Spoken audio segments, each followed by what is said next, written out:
मध्य प्रदेश के CM doctor Mohan Yadav ने अपनाया कड़ा रुख, कर्मचारियों को सुबह 10 बजे से शाम 6 बजे तक दफ्तरों में उपस्थित रहने के दिए निर्देश।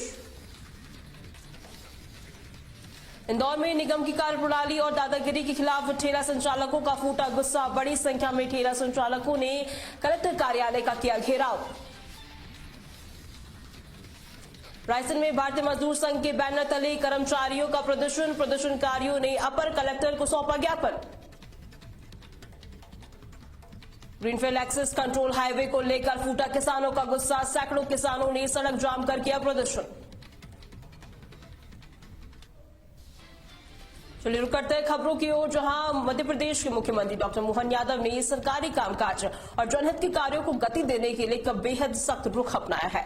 आपको बता दें, सीएम ने स्पष्ट निर्देश जारी किए हैं कि प्रदेश के सभी सरकारी कार्यालयों में अधिकारियों कर्मचारियों को सुबह 10 बजे से शाम 6 बजे तक अनिवार्य रूप से उपस्थित रहना होगा। जो भी कर्मचारी निर्धारित समय पर ऑफिस में मौजूद नहीं पाया जाएगा उसके खिलाफ कड़ी कार्रवाई की जाएगी।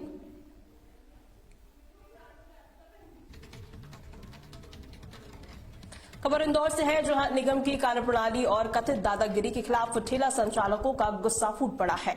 राव विधानसभा से किसान के बेटे अभिषेक जाट के नेतृत्व में बड़ी संख्या में पीड़ित ठेला संचालकों ने कलेक्टर कार्यालय पहुंचकर मुख्यमंत्री और कलेक्टर के नाम ज्ञापन सौंपा। प्रदर्शनकारियों का आरोप है कि नगर निगम के अधिकारी आए दिन गरीब ठेला वालों को उन पर लगातार अत्याचार करते हैं, जिससे उनकी रोजी रोटी लगातार संकट में पड़ी हुई है।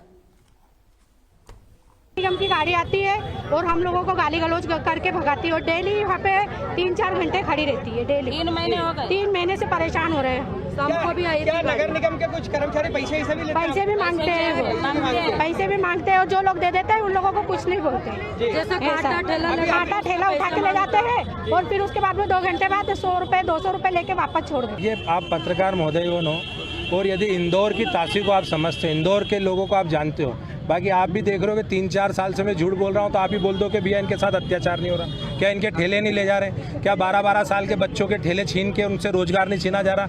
यदि इनमें इतनी ताकत और इतनी मानवता है, 9,500 करोड़ का सालाना इनका बजट है, तो मेरा निवेदन है कि 500 करोड़ ठेले वालों को दे दो, एक भी रोड पे नहीं आएगा। आप ऐसा कर दीजिए।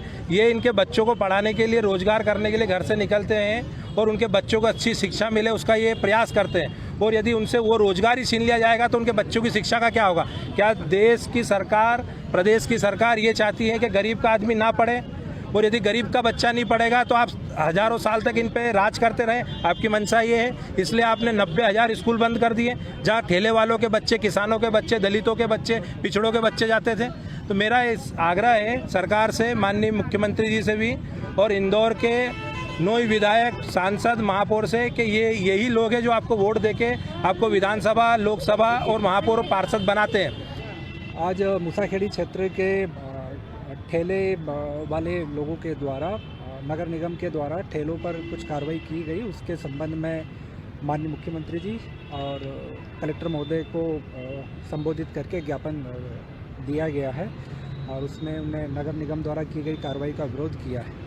जी सर, सरकार एक और इन ठेले वालों को लोन भी देती है, मुद्रा लोन भी देती है, ताकि इनका रोजगार बना रहे, और दूसरी ओर नगर निगम इस तरह की जो कार्रवाई करती है, तो क्या कहना चाहेंगे इसको लेकर? अब इसमें ज्ञापन दिया है, ज्ञापन में जो भी तथ्य है उनका परीक्षण करके वरिष्ठ स्तर से इसमें कार्रवाई की जाएगी। इसमें मेनली रोड के ऊपर अनधिकृत रूप से जो ठेले लगाने से पार्किंग व्यवस्था बाधित होती है, उसको लेकर के कार्रवाई की गई है और इसमें और भी परीक्षण किया जाए। रायसेन में बुधवार को भारतीय मजदूर संघ के बैनर तले कर्मचारियों और श्रमिक का बड़ा हुजूम उमड़ पड़ा। आपको बता दें, जहां मुख्यमंत्री डॉक्टर मोहन यादव के नाम पर 44 सूत्रीय मांगों का ज्ञापन अपर कलेक्टर मनोज उपाध्याय को सौंपा गया। इस प्रदर्शन में आंगनबाड़ी कार्यकर्ताओं से लेकर आउटसोर्स संविदा और साथ ही सफाई कर्मचारी और पेंशन कर मौजूद थे। ज्ञापन में मांग की गई है कि हरियाणा और उत्तर प्रदेश की तर्ज पर आउटसोर्स कर्मचारियों के लिए सुरक्षित नीति बनाई जाए।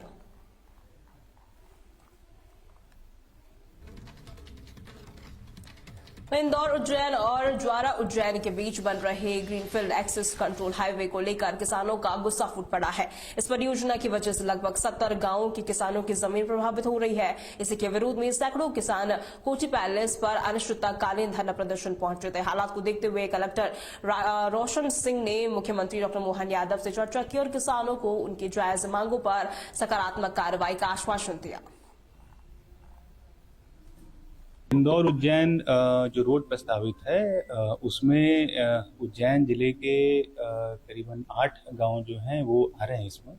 और इन गांवों के जो किसान गण हैं उनसे आज बड़ी अच्छी चर्चा हुई है और उनकी भावनाओं का सम्मान जो है हमेशा से किया जाता रहा है। और आज इस विषय पे निश्चित रूप से कोई न कोई निर्णय फील्ड रोड को के मामलों को लेकर तो कलेक्टर साहब का सुबह ही फ़ोन आ गया था कि हम बैठ के चर्चा करके जो भी आपकी मांगे हैं उनको हल करने का प्रयास करते हैं। कुछ मुआवजे को लेकर इशू था इंदौर उज्जैन रोड को लेकर, जिसमें उज्जैन के 7 गांव थे।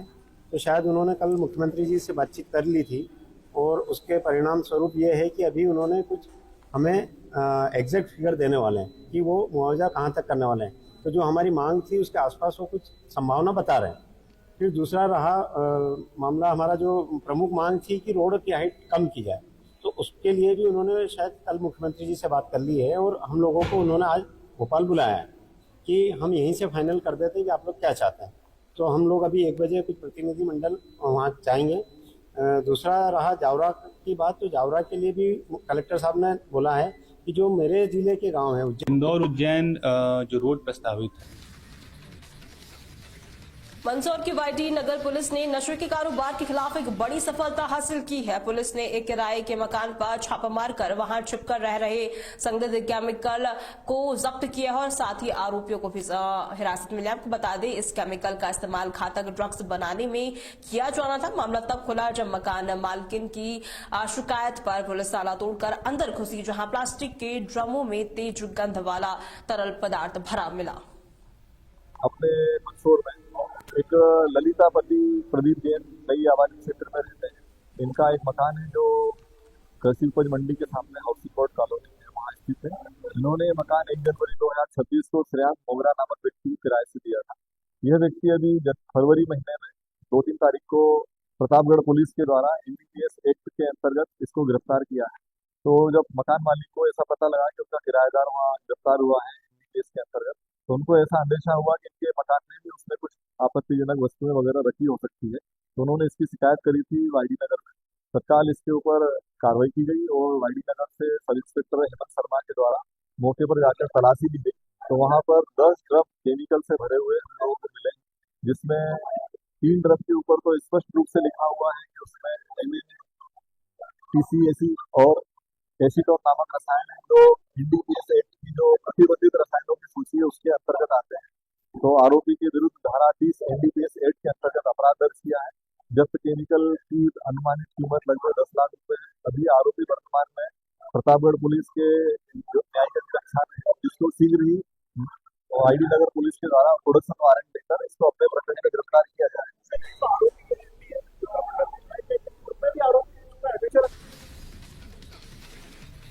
रायसन की बेटी श्रुति गोयल ने अपनी मेहनत के दम पर जिले की पहली महिला कंपनी सेक्रेटरी बनकर इतिहास रच दिया। आपको बता दें, बेटी की इस बड़ी उपलब्धि से परिवार और पूरे जिले में जश्न का माहौल है। खास बात यह है कि श्रुति की बड़ी बहन ने भी 4 साल पहले जिले की पहली CA बनकर नाम कमाया था। योगदान मैं अपने मम्मी पापा को देना चाहूँगी। जो मेरी सबसे बड़ी मोटिवेशन है, मेरी दीदी जो कि चार्टर्ड अकाउंटेंट हैं, उनको देना चाहूँगी। इसके अलावा भगवान जी ने हमेशा मुझे दिखाया कि वो साथ में हैं। मुझे कुछ ऐसे मौके आए जब मैं कमज़ोर भी पड़ी थी, उन्होंने हमेशा साथ दिया। इसके अलावा मेहनत की बात करें तो मेहनत काफ़ी है। 8 से 10 घंटे, कभी कभी 15 घंटे भी हमें पढ़ना पड़ता है, सेक्रीफाइसेस करने पड़ते हैं। सोशल मीडिया हो गया, कुछ फैमिली इवेंट्स हो गए, ये सब छोड़ना पड़ेगा। बट जब हम अपने नाम के आगे वो CS का प्रीफिक्स देखेंगे तो जो खुशी होगी वो उस सब से बहुत बढ़कर होगी। बहुत बढ़िया लग रहा है मेरे को। मेरी बेटी आज CS बनी है, बहुत खुशी हो रही है कि आज मेरी बेटी ने नाम रोशन किया है। रायसेन जिले में पहली CS बनी है।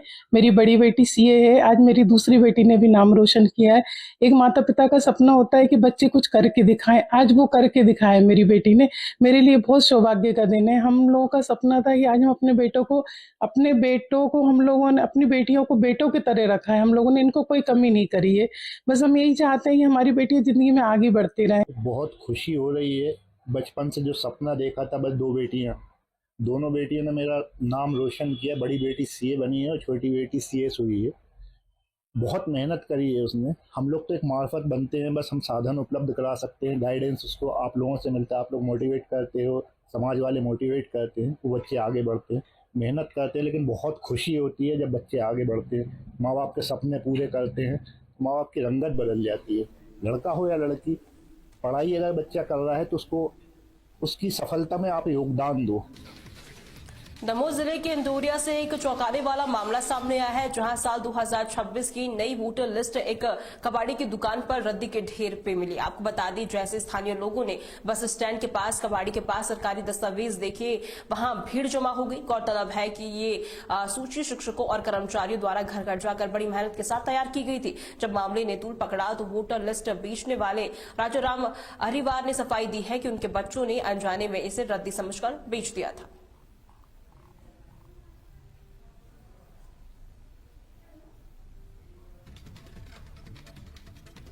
विश्व प्रसिद्ध महाकाल मंदिर में संध्याकालीन और शान आरती में शामिल होने के लिए मंदिर समिति द्वारा 250 रुपए का शुल्क लगाए जाने के विरोध काफी ज्यादा शुरू हो चुका। आपको बता दें, जिला युवा कांग्रेस के कार्यकर्ताओं ने रैली निकालकर इसके खिलाफ मोर्चा खोल दिया है। प्रदर्शनकारियों ने नीलकंठ द्वार पर नारेबाजी की और सहायक प्रशासक को कलेक्टर के नाम ज्ञापन सौंपा है। युवा कांग्रेस अध्यक्ष अर्पित यादव का कहना है कि भगवान की आरती पर शुल्क लगाना गलत है और लोगों के साथ जिस प्रकार से दुर्व्यवहार किया जा रहा है और संध्या आरती और रात्रि आरती में जिस प्रकार से 250 रुपए का जो शुल्क लगाया है, आज उज्जैन जिला युवा कांग्रेस उसका विरोध करती है और उसी को लेकर आज हमने ये ज्ञापन देके महाकाल मंदिर प्रशासक को पूर्व में भी हमने ज्ञापन दिया था और हम लगातार उनको ज्ञापन देके ये मांग करे जा रहे हैं। अगर हमारी इस बार अब बात नहीं मानी गई और मंदिर प्रशासक जिस प्रकार से तानाशाही कर रहे हैं, क्योंकि राजनीतिक दल जो है वो अपनी व्यवस्था तो करते ही हैं, लेकिन मंदिर में जिस प्रकार से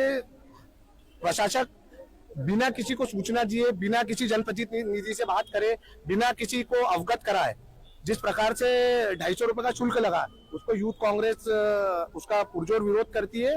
और अगर हमारी मांगों को नहीं माना गया तो आने वाले दिनों में हम अनिश्चितकाल भूख हड़ताल पर बैठेंगे। जी, युवा कांग्रेस के पदाधिकारी द्वारा एक ज्ञापन दिया गया, उसमें जो कुछ मांगे हैं उन मांगों के लिए ज्ञापन दिया गया है, जिससे वरिष्ठ को अवगत करा दिया जाएगा। और लोगों गुना में लोक निर्माण विभाग को एक रिटायर्ड कर्मचारी का वेतन और एरियर न देने काफी महंगा पड़ गया। आपको बता दें, कोर्ट के आदेश के बाद कुर्की की टीम पीडब्ल्यूडी कार्यालय पहुंची और वहां मौजूद सामान को अपने कब्जे में ले लिया। कुर्क किए गए सामान में एसडीओ की सरकारी कार, ऑफिस की टेबल, कुर्सियां और कंप्यूटर शामिल है। ये मामला एक कर्मचारी के करीब 36.68 लाख रुपए के बकाया वेतन का है। लंबे समय से भुगतान न होने पर न्यायालय ने सख्त रुख अपनाया है। मामला ये था कि पीडब्ल्यूडी विभाग में ही कोई कर्मचारी कार्यरत था, कौशल किशोर राठौर। उनका पैसा विभाग का जो रिटायरमेंट के बाद उनको मिलना थी वो इनके विभाग द्वारा नहीं मिला। इसके विरुद्ध वो कोर्ट में गए और कोर्ट में उनकी जीत हुई, मामला डिग्री हुआ। उसके उपरांत भी पैसा जब जमा नहीं किया तो उसके लिए वसूली के लिए 36,68,000 कुछ राशि है, उसका उन्होंने केस लगाया वसूली का। वहाँ से न्यायालय द्वारा सीजेएम मैडम के न्यायालय से वसूली वारंट जारी किया गया, कुर्की वारंट। और कुर्की वारंट के पालन में हम नजरत की पूरी टीम है, हमारे जो नायब नाजिर है, ये सलामीन है और बाकी पूरी टीमें आज आई। आज की डेट थी उसमें, और हमने अपने ई साहब जो के साहब हैं उनको सूचना दी, उनसे राशि जमा कराने के लिए बोला भी, और उनके द्वारा राशि जमा नहीं कराई गई, इसलिए फिर हम कार्रवाई की जाए। क्या क्या सामान को किया? अभी हमने एक तो जो उनने न्यायालय से हमें सूची मिली हुई थी जिसमें 2 गाड़ियाँ थीं, उनका नंबर था वो दिया था। और बाकी और भी जो चल संपत्ति है, टेबल, कूलर, पंखे, जो भी मिल जाए सब सामान था। जिसमें हमको एक गाड़ी यहाँ मिली, वो एसडीओ साहब की गाड़ी थी, उसको हमने कुर्क कर लिया है विधिवत। और बाकी सामान जो हमको शायद 1-2 कंप्यूटर भी मिले हैं, और कूलर, पंखे, एसी वगैरह जितना भी था वो सामान को हमने विधिवत सूची बना के कुर्क कर लिया। बाकी वो सामान रह गया सर? नहीं, अभी कार्रवाई जारी है। पूरे जितना सामान जो ले जा सकते हैं और जो कुर्क करने लायक है नियम के अनुसार, वो पूरी कुर्क करके ही जाएंगे। एलडीसी का वेतनमान देने के लिए। कितना वेतनमान था सर आपका? अब एलडीसी का जो होता है वो था। नहीं, टोटल कितना पैसा आपको लेना था फिर? अभी लेना मेरे को 40 लाख रुपए। 40 लाख रुपए? हाँ। तो क्या इस सामान की भरपाई हो जाएगी? अब हो या ना हो, जो कोर्ट का काम है ना हमारा। बोर्ड परीक्षाओं के दौरान छात्रों की पढ़ाई में खलल डालने वालों पर मंडी पुलिस ने काफी ज्यादा सख्त हो चुकी है। आपको बता दें, एसडीओपी शीला सुराणा की स्पष्ट चेतावनी के बावजूद एक डीजे संचालक द्वारा बारात में तेज आवाज में डीजे बजाने का मामला सामने आया। इसका वीडियो सोशल मीडिया पर वायरल होते ही पुलिस ने तुरंत एक्शन लिया और संचालक का पूरा डीजे सिस्टम जब्त कर लिया। जी, कल रात को सूचना प्राप्त हुई थी कि करीब 11 बजे के लगभग बहुत तेज आवाज में डीजे बज रहा था, क्योंकि अभी 10वीं 12वीं का बोर्ड एग्जाम है। माननीय न्यायालय के आदेशानुसार अभी कलेक्टर महोदय के आदेश पर साइलेंट जोन घोषित किया गया है बच्चों की पढ़ाई को लेकर। इसी संबंध में डीजे को कोलाहल अधिनियम के अंतर्गत जब्त किया गया है और वैधानिक कार्रवाई की गई। सभी ग्रामवासियों नगरवासियों से मेरा निवेदन है, बच्चों के एग्जाम्स को देखते हुए किसी भी प्रकार के ध्वनि विस्तारक यंत्रों का इस टाइप से उपयोग ना किया जाए, जिससे उन लोगों की पढ़ाई में विघ्न आता है, नहीं तो कानूनी कार्रवाई की जाएगी। जी, खबर इंदौर से है, जहां प्रस्तावित पूर्वी आउटर रिंग रोड योजना के खिलाफ किसानों का आंदोलन अब उग्र होता जा रहा है। गुरुवार को इंदौर जिले के सैकड़ों किसानों ने अपनी मांगों को लेकर कलेक्टर कार्यालय परिसर में अर्धनग्न होकर प्रदर्शन किया। किसानों का आरोप है कि इस विकास योजना के नाम पर उनकी उपजाऊ हजारों बीघा कृषि भूमि छीनी जा रही है, जिससे उनके परिवारों के सामने रोजी रोटी का संकट खड़ा हो गया। किसानों ने स्पष्ट कर दिया है कि वे अपनी पुश्तैनी जमीन को बेचने के लिए किसी भी हद तक जाने के लिए तैयार है। लिए सारे किसान आज यहाँ कलेक्टर साहब के पास आए हैं अपनी बात रखने, और कलेक्टर साहब जब तक नहीं सुनेंगे हम यहाँ से नहीं जाएंगे। यही खाना बनाए, यहीं रुकेंगे, यहीं रात रुकेंगे, पर हमारी बात मनवा के, हमारी बात करके, हमारी बात उनके सामने रख के फिर जाएंगे किसान। क्या मांगे आप? हमारी मांग ये है कि ये आउटर रिंग रोड की, इंदौर पूर्वी रिंग रोड की जरूरत नहीं है, इसे निरस्त किया जाए, क्योंकि ऑलरेडी पूर्वी तरफ 3-4 रोड है। एक रिंग रोड जो इंदौर के अंदर है, एक बाईपास है, एक RI2, एक RI3, ऐसी 4-5 प्रस्तावित 3 रोड बनी हुई है, तो चल रही है। पूर्वी रिंग रोड की जरूरत नहीं है। मैं सभी किसानों की यही मांग है कि ये रोड निरस्त किया जाए, और अगर आपको बनाना है तो 161 का जो अलाइनमेंट है उस पर आप बनाएं, और किसानों को 4 गुना, जो बाजार मूल्य से 4 गुना का मुआवजा दे। हम यही बात रखना है। किसान बोल रहे हैं कि हमारी जमीन जो बहुत उपजाऊ जमीन है, उपजाऊ जमीन छीनी जा रही है, जबकि सरकारी भूमि हर गाँव में सरकारी भूमि है। उस सरकारी भूमि, फॉरेस्ट की भूमि, उस पे से अगर आप निकालते तो जमीन भी कम जाएगी। बंजर जमीन पे से निकालो तो किसानों का जो उपजाऊ जमीन है, जो इंदौर जिले की पूरे देश में, पूरे विदेश तक हमारा आलू, प्याज, लहसुन और गेहूं, जो हमारा मालवा इसमें फेमस है कि हमारी खेती बहुत दूर तक हमारा भाव मिलता है, वो उपजाऊ जमीन छीनी जा रही है। जो मुआवजा दे रही है वो उचित नहीं है ना, उचित। आज वहाँ जमीनों के भाव 3 करोड़ 4 करोड़ रुपए बीघा के भाव है, और ये 20 लाख रुपए बीघे का मुआवजा दे रहे हैं, तो किसान कैसे देंगे? किसान की मांग है, पहली बात तो निरस्त की जाए, क्योंकि हमारी रोड की जरूरत नहीं है। आउटर रिंग पश्चिम में जरूर रोडें नहीं है तो वहाँ निकाल रहे, आउटर रिंग पूर्वी रिंग रोड में जरूरत नहीं है, वहाँ नहीं। पर पूर्वी रिंग रोड से प्रभावित तमाम किसान यहाँ आए हुए हैं और एक ज्ञापन दे रहे हैं। क्या मामला है? पूरा मामला ये है पूर्वी रिंग रोड का। पहले हमारी जमीन आर्मी ने ले ली, उसके बाद में रेल भी ले रही, और उसके बाद में रोड भी ले रही है। किसानों को बिल्कुल जीरो कर दिया है तीनों ने मिलके। जी, क्या किस तरह की रोड बनाई जा रही है और कितने किसान प्रभावित होने वाले हैं इससे? किसान 300 मीटर का इनका एरिया है, और बहुत किसान प्रभावित हो रहे हैं, और उनके कुएं, होल, ट्यूबवेल वगैरह एयरगेट सब जा रहे हैं। बताया जा रहा है कि ये कृषि जो है उपजाऊ भूमि है, क्या कहना चाहेंगे इसके लिए? गरियाबंद जिले के नक्सल प्रभावित इलाकों में सुरक्षा के साथ साथ सामाजिक सरोकार निभाने में सीआरपीएफ की अहम भूमिका नजर आ रही है। इसी कड़ी में सीआरपीएफ 211 बटालियन द्वारा ग्राम पालिया खंड में सिविक एक्शन प्रोग्राम का आयोजन किया गया। इस कार्यक्रम के जरिए जवानों ने अंदरूनी इलाकों की जनता से सीधा संवाद किया और उनकी बुनियादी जरूरतों को पूरा करने का प्रयास किया।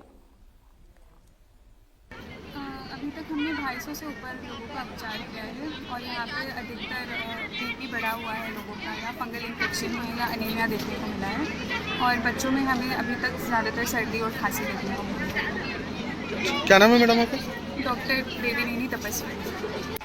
हम जो ये जन कल्याण कार्यक्रम आयोजित कर रहे हैं गरियाबंद के विभिन्न क्षेत्रों में जहाँ पे हमारी कंपनियाँ स्थापित हैं, ये इसका उद्देश्य है कि आम जनता और फोर्सेस के बीच में एक समन्वय स्थापित करना, एक विश्वास कायम करना। इसी क्रम में आज जुगाड़ में हमारी जो वैभव कंपनी है उसके द्वारा ये आयोजित किया गया है, और जिसमें आसपास के जो ग्राम पंचायत हैं उन ग्रामीणों को विभिन्न प्रकार के उनके निजी ज़िंदगी में आने वाले, रोज़मर्रा की ज़िंदगी में आने वाले सामान का वितरण किया गया। बच्चों को खेलकूद के सामान वितरित किए गए और पानी की टंकियाँ वितरित की गई साफ़ पानी पीने के लिए। इसके अलावा हमने एक मेडिकल कैंप भी यहाँ पर लगाया है, जिसमें हमें गरियाबंद के जो पीएचसी उससे भी सहयोग मिला है। तो हमारे डॉक्टर के द्वारा यहाँ पे इस इलाके में ग्रामीणों का निःशुल्क चिकित्सा जांच की गई और विभिन्न प्रकार की दवाएं वितरित की गई। सर, कितना फायदा होता है ऐसे कार्यक्रमों से आपको? इस प्रकार के कार्यक्रम से जैसा मैंने बताया कि एक जो आपसी समझ कायम होती है, संवाद कायम होता है और आम जनता और सरकार के बीच में जो एक नक्सलवाद से खाई पनप रही थी उसको भरने में बहुत ही सहायता मिलती है और पब्लिक जो है जानती है कि ये गवर्नमेंट हमारे लिए क्या कर रही है। तो वो इन सब चीज़ मध्य प्रदेश और छत्तीसगढ़